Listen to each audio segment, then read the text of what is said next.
Omaya this year One Vision GH sini mema mu nyina makwa ababie madam say kasia bobreso ni ensama wudo bi a esisia wa yema mu bi ma One Vision ya gebra boabo no se kasia bono ne mra na aso bi mu se mo so mfa hwene pa amono jemfa America se mu nchemu abeso mo sane amonso wo be nsama wudo a esisi na mesre se wo teme kan won subscribe ya wadaroma bamade na subscribe e ma me na busa nsama me di mu nchemu enam no me di be fi ase e de fi asantemantemu na manebo a efi woni se Batan bi ene ne ma wo makwakoto MPP officer eno ewa santimantem eno achi ebeko so otuoma eno won krampuni mantamu na marebo efi wo ene sa akronfo akwakoto e de ahye suto bi so mekowi ase wo mabodi hye bi na mutuo eno achi no be de yansam no ebeko epoye mantamu na nkra efi won so ene se owura bi a wanya mfie aduasan wotwe akwala a wanya mfie dunan wakoto ne mona ama aposifo achi no me de yansam no ebeko akowie mu e won krampuni mantamu wa na enkra eno so free resurrection sorry neba ene se kofa bai ene sofu penya oda so ikese ya no ya de se no hododo na nti asafo mame e de ho adesere atodwamedin e de ahwenepa amono jemfa afabusua yensem ne mu ntwemu enie Bedafo mesha yensem no ase ede fi asantimantemu na amanebo efi asantimantemu eba ene se NPP office kesia eno ewa asantimantem na kire sa Ashanti Regional NPP office obatan bi ene ne ma wo mo ede nkredo akwakoto office ni madan ya omuchemu kire se NPP mpenifo ede omoka na nyina ene se wo batan ya bibinti ya desem mpenifo mpese ebebo ni din wo ne ma na ne ma ne mom ne de ya de se penyina wo no ene semtwafo kasa ye no wo ma kwansi emo ni din Nidi Edi Mano Quanti wadi amanebo eto semtwefo ni mekire sei emfie numunie na MPP amayoko no wo mo occupy party no office wo anasempo no wo mo edi wo mo office ano meja pade ma wo a wo mo se wo mo de office ne no na imano etu emu akire sei emfie numu no eyade sei mu fie mienu pe na MPP mpenfo ma wo musika na kire sei wo bra wo mo ebehu wo no ne ma me abro san a wo mo gitu mu se wo mo epe no wo mo tua 2 years rent na emfie mienu no so ye no eyade sei wo masatena mu fie miense no wo munya wan sidi mpo na sebi wo munya kapre ba no nti na chese na no memenda ma ne bo chese wo mo ekoto share office no so wo bra na Tescon fo wo mo eyo mo meeting no nti wo bra ba tan no wo ne ma ne te se Tescon fo eyo meeting na chese wo mo ekopie mu ho ne hey ya ma mo kwan a imano etuem se esi anabusua no yo mo hwe ni mo kwan ne se emfie miensa MPP amayoko ne de wo mo ka no MPP amayoko ebetua na afi no so mo beto aso a wo mo so atua ne sa pepe nya sadia wo mo ema kwan ema wo mo nya bibia e wo office wo eno achi wo chemu che sesesi ano nipa wo mo hwe nanim ya chama wontumi na kire se NPP dwam treni a o wa santimantemu abusua chemu se wo no e no mo hwe nanim kwan se wo no oba be ye de se na efata enya sa pa dia wo mo ema kwan wo mo bekọ ho a na kire se mpanifo afro mo so mo kwakoyi wo mo no no de wo mo be bia mo mawura mayi wo mo no nya sa dia nya de se wo mo ebebie party office no eno achi no wura no echemu che se emfie numu sika MPP amayoko no omo edema omo 1000 Ghana cedis tiska no 10 million na chese 5 years ya na say 2 years no omo kwaje ye no afi bia omo ne abusua ne kan say 500 Ghana cedis eno ti omo tu 1000 Ghana cedis mfie mienu ne so ye na wotiron wo mayi omani a atena ho mfie miensa ka ho a tesi anu mfie miensa wo mo de ho ka afi so omo sa to asonso a wo mo esa de ho ka imano chiemu kire say wo mo emfa ehu emre nkase wo mo nkase Ghana ban wo mo so no kakra wo mo maame so wo de ehwe wo mo no nti wo mo entena se ma MPP amanyoko no sebi wo mo enfo mo sika enwa nanka wo mo entena se ma MPP amanyoko no enka so mo no mo te akonwa so nti bibi o mo pa bia no wo mo ebetimi aye nti abusua eno ne amane boy fi asante mantemu aba Ashanti Regional NPP quarters ya na office ye wo ho obatan bi ne ma wo makwakotum chiem kire se MPP amanyoko no ediomoka metwa yensem no eso na arehosema no so efin kramponi mantemu bro no a eno edi so tuom eba ene sa kronfo akwakoto edi ahye tuto bi so ewo so tuom amekowi ase wo wura ba kon oye adwuma wo sto mu ho wo ma bone na mutuo ama arehosema ewo mu ne sa brante wanhwane nai no adokotafo betwa ma sebi waye wo bia wo bedidem owura yi ne di edi Amos Adakwa na amanebo ekire se na anu memenda awia kata ban na mnante kwa ensuko ne manketenkete wo motamutuo to wo kon ho ne wo mo ebo wura sto mu ho kikikiki na no na manebo chese Amos etu aka ni ene wo no so antwe amakromfo no wo ne omo di si ani ene omo manifest warning second warning wantiaga na chese third warning ba ye no na na chese yetuo omo ebo ne namutuo na na mane bo chese sabre no na osoja bi ono so timpatam ho a de de ede WO Aziz Nyanchi ono so etikikiki no anu nti ono so ma warning shot na warning shot a osoja no ma ye no eno ene bo akromfo ni hu omo se da bi wo ma hwe yi a wanhwe ye be chi omo anu nti no sika kuranti a omo ko so to ho anu nti omo ko bo emo so kura na mutuo no omo ntimi amfa hwe anko wo bra osoja no wo puma tu a wo ba warning shot no a omo ntu ehu se da bi something there anu nti wo so omo dwane no ya de sa de nti omo ko ye no kura no wo ma ntimi anye ne se wo ma di obi edem asese ano so wutuo ma posifo wo ma hwehwehwemu na se a abrantie mo sonso ama ne bo che se da memenda no omo de kopie mu so wutuom a yawe sabia esi ano wo no so adokotafo atimi ayi na free osan mu a wo no so nyame adomo wo nkwamu a wo mo ehwe se wo metimi ayi na ede free ha krakra mu se ne be ya wo no so ne hu ebetimi atone nti abusua eno eni ama ne bo efi so wutuom na chese ade hye chem se na watwemienu anie saa eya kromfo ato ahye so awia kataban no empre to so miensa ne de si na no memenda we kra de etuo san ekasa kan ho anuti wo mo chem se ehu de ebi abo wo mo pa ya wo mo ehwe ne mu kwan se senia IGP wasoja no a wode eba no won hwe se so tuom so be ka wo mo obepese bi nipa bi ade am wo mo anase obeyi ne mnante ne maba wadodo na abegu mpatem wo se ne be a asumdue ebetimi aba so tuom nti eno ne aweho sama efi so tuom so eba me de yansam no ekọ epoye mantemu na amanebo efi epoye mantemu kura no ade apepetia no ebe achim kwa ben eba ene se kwabnane anidin ade kofia dade a wanya mfia aduasan wotwe akwala baya bibinti yentimi fa ne din tudwa wanya mfia du 9 kofi sori a wode akora ya nantemu adane bode ene sebi kontomire na wote bomu ama akora ise si ade ne kruwa ya mabuso wawe akora na ama akora ne nante asesa ma ne maame ahu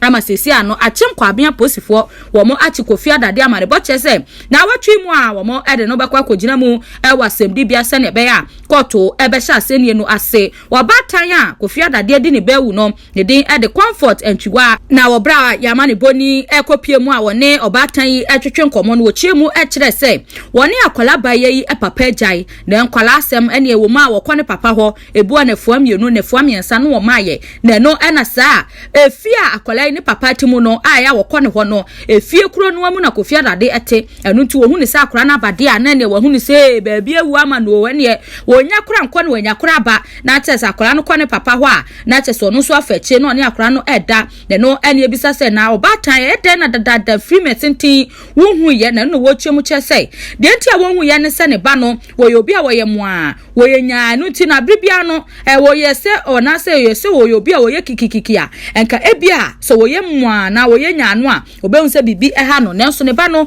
naturally anase ne sunu ne ba ne saa enu ti bibi ye na wo hu kosi na anu fiada se na ne ba ne nante no na aye no hu se dabi bibi enkoye wo yo ba sebi wo no kura wanyini no sebi bibi efa ne hamu a wo hu se ne nante ne sesa no ti se ne ba no waka wo mu otwi ne nase no eno hu se something is wrong somewhere ne no ne nam so a wo frɛ ne ba no ene ne kasa ye woman to woman girl to girl ebisa no se wo sere no won ka no kura nkyere no ne no ena mame kone echem se ne bayi ebepa mu kan ye nyina se kofia dade a wote ne papa fie hobi no wone na dampre bebre akora no kra chem se won kai ne no na mame chem se ne ye mu hye no a okobisa kofi chem se ampa akora no waka sebi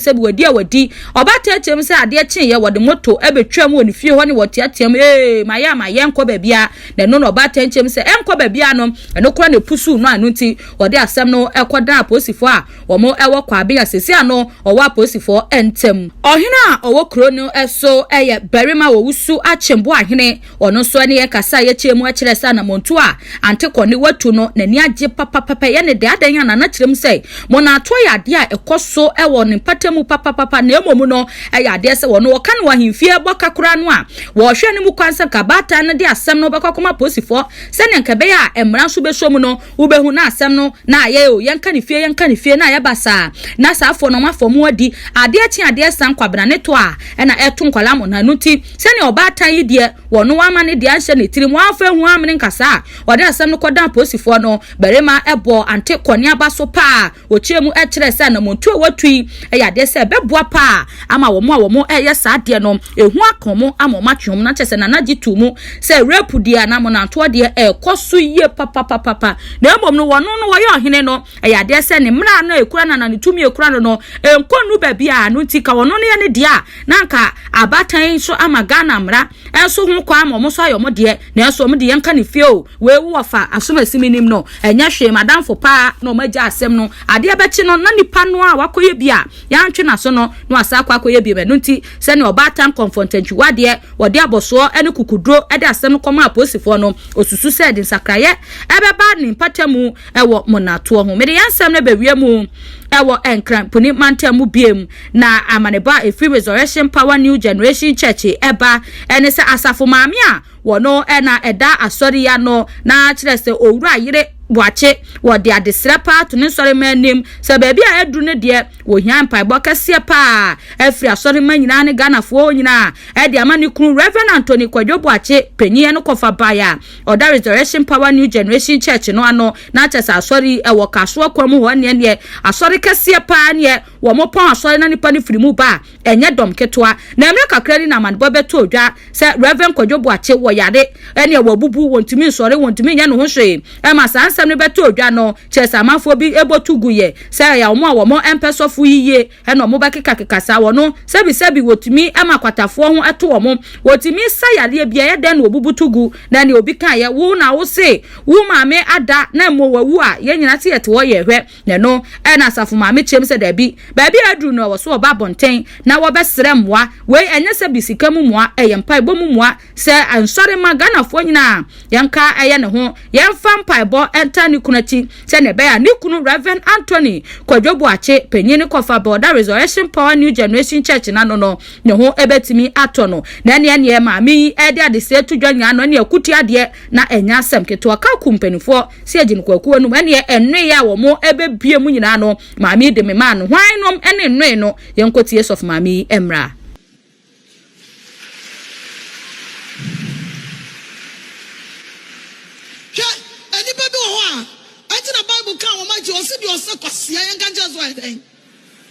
They are fools in the name of Jesus.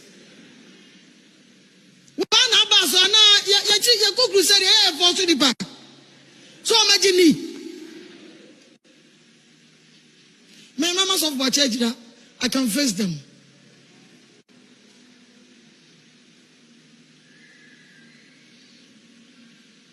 And now I to crown Okojona, who sit down on who conwa, near Joe dying. No one for Kojo be again dying.